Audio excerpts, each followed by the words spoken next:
भूर्भुवः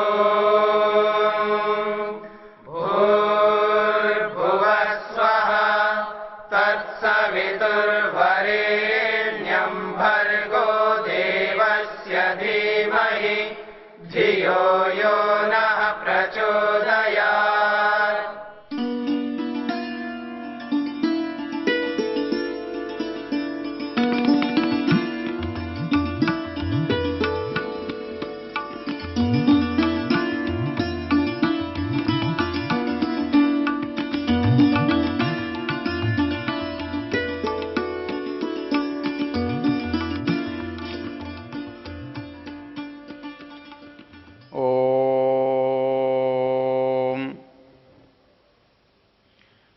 वेद हमारे बहुत छोटे छोटे व्यवहार, उनकी ओर भी ध्यान रखने की बात करता है। हम जब एक घर में रहते हैं, एक परिवार में रहते हैं या एक समूह में रहते हैं, तो हमें सबसे अच्छा क्या लगता है? सबसे अच्छा हमें लगता है कि कोई हमें तिरस्कृत नहीं करता, कोई हमें किसी चीज से वंचित नहीं करता, हमें समानता का जो लाभ है वो हमें प्राप्त होता है। तो इस समानता के लाभ के लिए मंत्र में इतनी बातों पर विचार किया। वो कहता है कि घर में जब हम रहते हैं तो हमारा जो छोटा छोटा व्यवहार होता है वो भोजन छादन वस्तुओं से जुड़ा होता है। छोटी से छोटी वस्तु जब हमें अच्छी और बुरी, कम अच्छी और ज़्यादा अच्छी लगती है तो हम अपने से उससे जोड़ लेते हैं। हमारा आग्रह रहता है कि हमें ये मिलनी चाहिए, हमें ये नहीं मिलनी चाहिए। जब हम बच्चों को समझाते हैं तब तो उनको प्रयत्न करते हैं, लेकिन उनकी बुद्धि से हमको समझाना पड़ता है। लेकिन जब हम बड़ों के साथ व्यवहार करते हैं तब भी इस परिस्थिति में हम बच्चों से कम नहीं होते। मुझे बहुत अच्छी तरह स्मरण है, एक परिवार में एक बार स्कूटर लेने की बात आई तो ये हुआ, भाई दो थे और उन दिनों एक स्कूटर बहुत प्रचलित था जो बहुत कम मिलता था और बड़ी मुश्किल से मिलता था। पिताजी ने कहा भाई एक है, एक ये ले लो, एक वो ले लो। इस बात पर दोनों भाइयों में संघर्ष हो गया, दोनों भाइयों में लड़ाई हो गई और इतना हुआ कि पिताजी को बड़ी परेशानी हुई कि करें तो क्या करें। दो मिल नहीं सकते एक जैसे और ये भाई एक दूसरे के लिए तैयार नहीं हैं अपने को थोड़ा सा छोटा सा बलिदान करने के लिए कि एक ये ले ले और एक ये ले ले। न तो बड़ा चाहता है उसको छोड़ना, न छोटा, तब तो संघर्ष होना ही होना है। तो मूल चीज क्या है, जब कोई वस्तु थोड़ी होती है, संख्या में कम होती है, तो हम उसका विभाजन कैसे करें? इसके लिए दो ही प्रकार होते हैं। हम या तो उदारता रखें या दूसरे के अंदर समझ पैदा करें। हम बड़ों से उदारता की आशा करते हैं, इसलिए यदि छोटे की समझ में न आए तो हम को बड़े को छोड़ना चाहिए, छोड़ देना पड़ता है। और यदि छोटे को दुख है तो उसे ये समझ लेना चाहिए कि ये हमारे बड़े हैं और इनको प्राथमिकता से कोई चीज उपलब्ध होनी चाहिए। तो वेद ये कहता है कि आप ये ध्यान रखें, समानी प्रपास सहवो न भाग, अर्थात हमारा जो खान पान हो वो एक जैसा होना चाहिए। एक जैसे का अभिप्राय ये नहीं है कि सबको बराबर तोल कर देंगे या एक ही चीज सबको देंगे। जो बच्चा है उसको बच्चे का भोजन देंगे, जो बड़ा है वो बड़े का देंगे। लेकिन ऐसा नहीं होगा कि एक को अच्छा देंगे, एक को खराब देंगे, एक को बहुत स्वादिष्ट देंगे, दूसरे को स्वादिष्ट नहीं देंगे। एक को सब महंगी चीज़ें देंगे, दूसरे को ऐसे ही दे देंगे, ऐसा नहीं। जिसकी जो आवश्यकता है, जिसकी जैसी रुचि है, जिसका जैसा सामर्थ्य है, जैसी जिसको ज़रूरत है, वैसी व्यवस्था हम करें। और माँ बाप वैसा ही करते हैं, इसलिए परिवार चलता है। तो उस परिवार में सभी ऐसा करें तो परिवार बहुत अच्छा चलता है। इस दृष्टि से वेद कहता है समानी प्रपा। हमारा जो पीने का स्थान है, हमारा जो जल है, वो समान हो। हम जो जल अच्छा है वही सबके लिए हो। सहवन्न भाग, हमारा भोजन एक जैसा हो।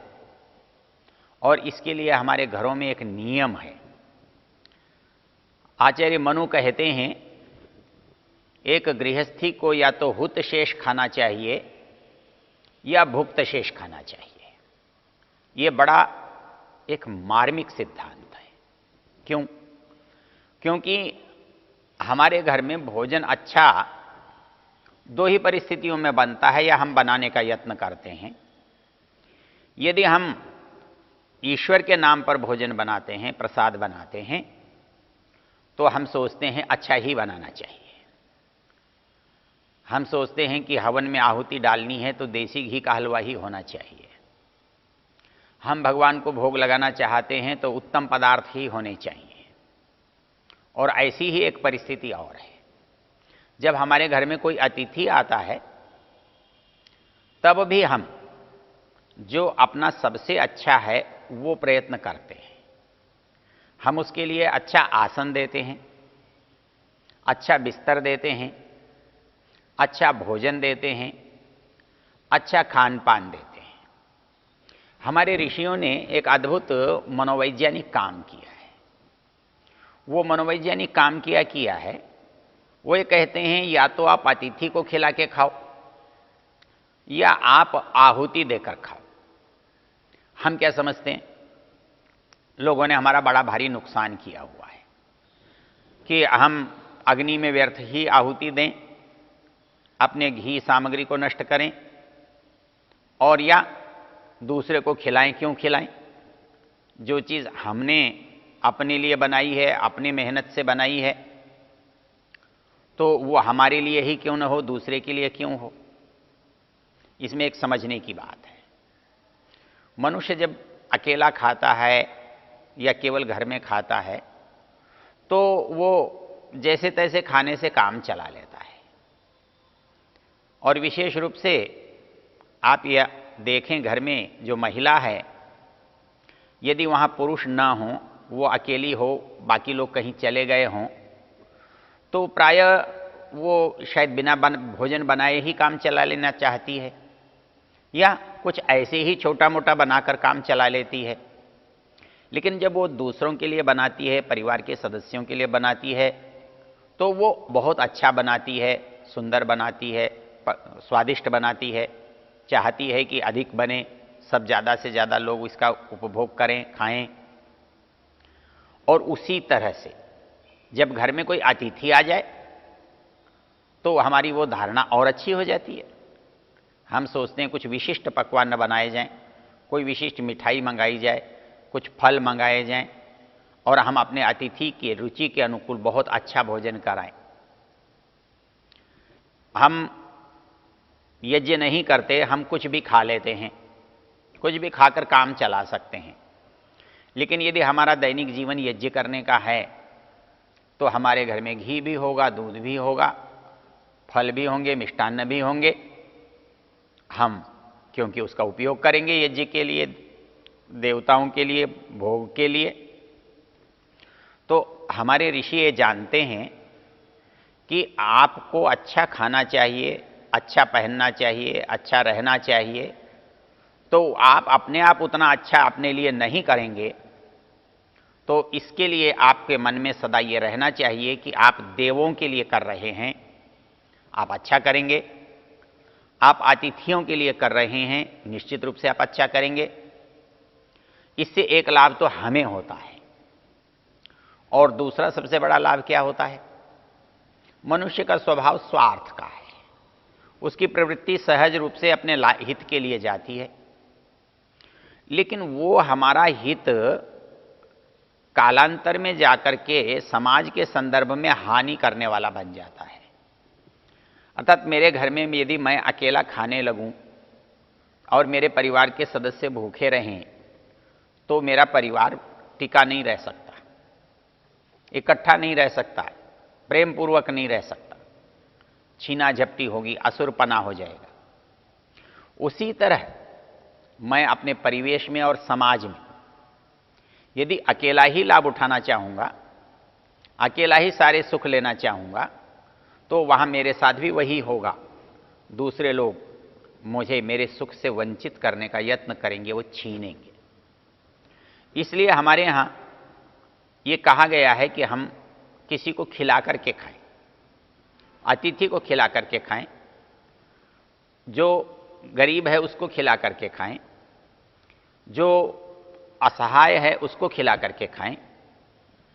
इसलिए हमारे यहाँ हुत शेष खाने का विधान है। तो हम दोनों दृष्टियों से, अर्थात मैं जब यज्ञ के लिए प्रसाद बनाता हूं तो प्रसाद मैं अच्छा ही बनाऊंगा, अच्छी वस्तुओं से बनाऊंगा, शुद्ध पवित्र बनाऊंगा।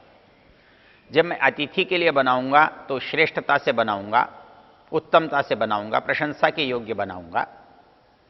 और शास्त्र कहता है कि जब भी आप भोजन करो तो ऐसा भोजन करना जो अतिथि के योग्य हो, जो यज्ञ के आहुति देने के योग्य हो।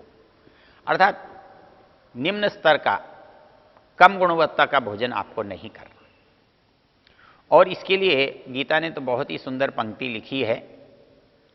वो ये कहता है, यज्ञ शिष्टा शिनः संतो मुच्यन्ते सर्वकिल्बिषै भुंजते ते त्वघम पापा ये पचन्ति आत्म कारणात्। बड़ी विचित्र बात है, एक व्यक्ति अपने परिश्रम से कुछ कमाकर लाया है, अपने पैसों से बाजार में जाकर अपने लिए कोई सौदा लाता है, खाने की वस्तु लाता है, भोजन की सामग्री लाता है, और वो सामग्री को वो पका करके सज्जित करके अपने लिए खाना चाहता है, तो शास्त्र कहता है कि वो पाप खाता है। अब कल्पना कीजिए कि यदि हम दूसरे का छीन कर खाते हैं तो पाप खाते हैं, ये समझ में आता है। हम दूसरे का हिस्सा लेते हैं तो अनुचित लेते हैं, ये बात समझ में आती है। जब हम अपने ही परिश्रम से, अपने ही पैसों से अपने लिए कोई चीज़ कर रहे हैं, खरीद रहे हैं, बना रहे हैं, पका रहे हैं, तो वो अपराध कैसे होगा? ये जो इसके अंदर विचार की जो गहराई है वो हमारे लिए समझना बहुत आवश्यक है। कहता है, यज्ञ शिष्टा शिनः संतो मुच्यन्ते सर्व किल्बिषै। जो व्यक्ति यज्ञशेष खाते हैं, अर्थात यज्ञ में आहुति देकर भोजन करते हैं, यज्ञ करके भोजन करते हैं, यज्ञ शिष्टा शिनः संतो मुच्यन्ते सर्व किल्बिषै।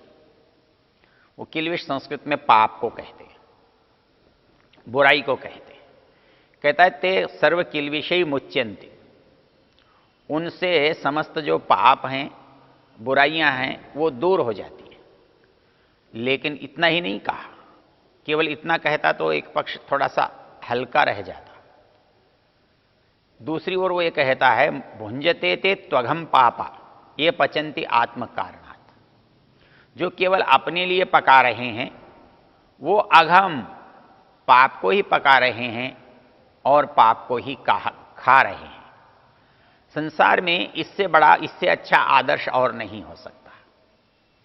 जब हम पकाएं तो हम पूरे अपने परिवेश के लिए, अपने साथी के लिए, अपने उत्तरदायी लोगों के लिए पकाएं।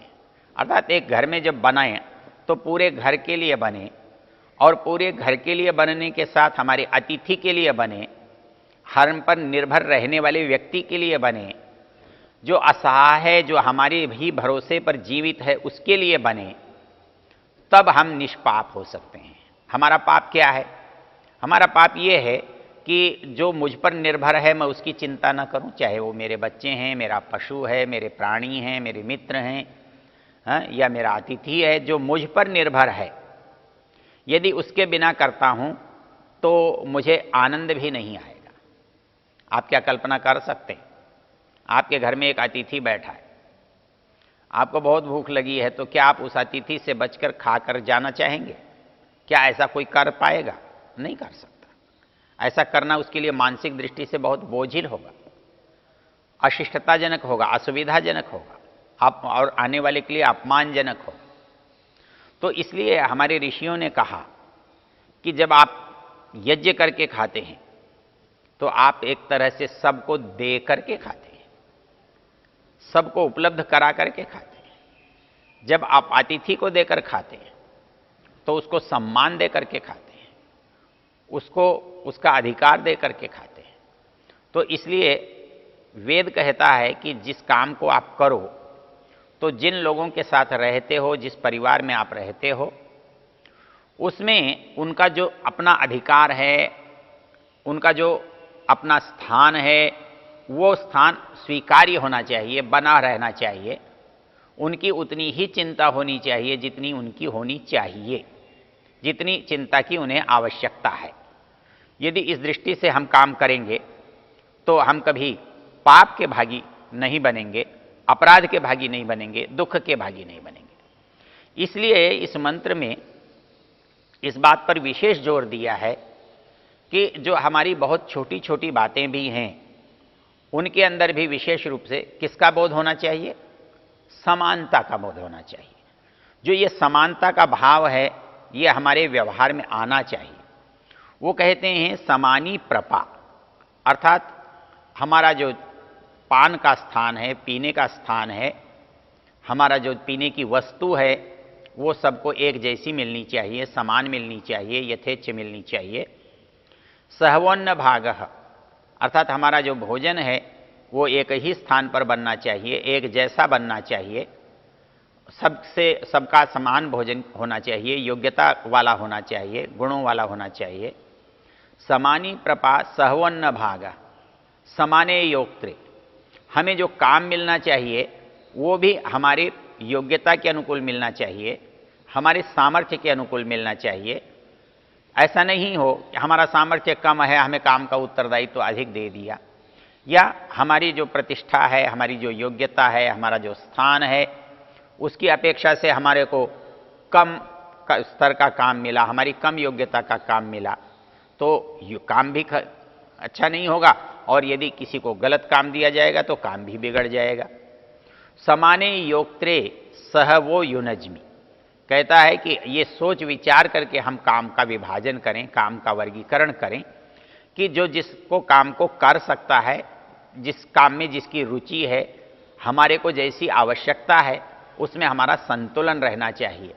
समाने योक्त्रे सहवो युनज्मी, समानी प्रपा सहवन्न भाग, समाने योक्त्रे सहवो युनज्मी, अर्थात इतनी बातें हमारे साथ समान होनी चाहिए।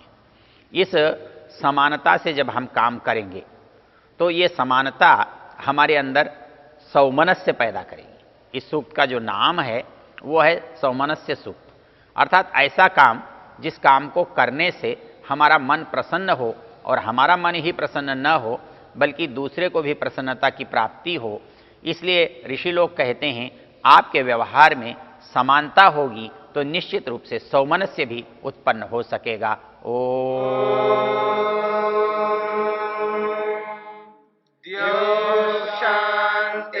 शांतिरंतरिक्षं शांतिर्पृथिवी शांतिरापः शांतिरोषधयः शांतिः वनस्पतयः शांतिर्विश्वे देवा शांतिर्ब्रह्म शांति सर्वं शांति शांतिरेव शांति। श्यामा